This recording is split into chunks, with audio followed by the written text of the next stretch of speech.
આપની આસપાસના સત્ય સમાચાર જાણવા માટે જોતા રહો દીવ મિરર ન્યૂઝ। મહેસાણામાં ટ્રેનિંગ સેન્ટરનું વિમાન ધરાશાયી। મહેસાણા જિલ્લાના એરોડ્રામમાં ચાલી રહેલ વિમાન ટ્રેનિંગ સેન્ટરનું એક વિમાન ઉચ્ચરપી નજીક એક ખેતરમાં યાંત્રિક ખાતીના કારણે ધરાશાયી થયું।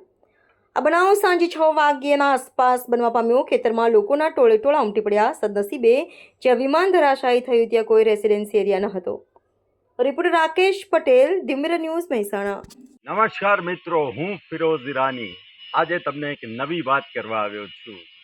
દીવ મિરર ન્યૂઝ જોતા રહો, સબસ્ક્રાઇબ કરવાનું ભૂલતા નહીં અને શેર કરવાનું પણ ભૂલતા નહીં। સત્યની સાથે જોડાતા રહો। નમસ્તે મિત્રો, હું છું ચાંદની પરમાર।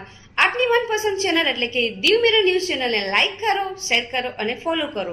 અને હા, તેમાં દરરોજ તાજા સમાચાર જોવાનું ભૂલશો નહીં। દીવ મિરર ન્યૂઝ દરરોજ લાઈવ અપડેટ, ગુજરાત રાજ્ય, દેશ દુનિયાના તમામ બ્રેકિંગ સમાચારો નિહાળો દીવ મિરર ન્યૂઝ ચેનલ પર।